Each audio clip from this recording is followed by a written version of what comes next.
Changing your phone number on WhatsApp is a straightforward process that allows you to keep your account and chat history intact. Follow these steps to update your number easily. Step 1. Open WhatsApp. Launch the WhatsApp application on your device. Make sure you are logged into the account that you want to change the phone number for. Step 2. Go to Settings. Tap on the three dots in the top right corner for Android or the bottom right corner for iPhone to access the menu. Select Settings from the drop-down list. Step 3. Account Settings.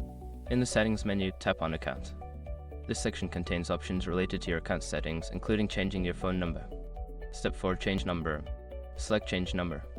You will see a screen explaining the process. Tap Next to proceed. Enter your old phone number, the one currently linked to your account, and your new phone number. Step 5. Verify your new number. After entering the numbers, tap Next. WhatsApp will send a verification code to your new phone number. Enter the code to complete the process and confirm the change. Once you have followed these steps, your phone number will be successfully updated on WhatsApp. Make sure to inform your contacts about your new number to avoid any communication issues.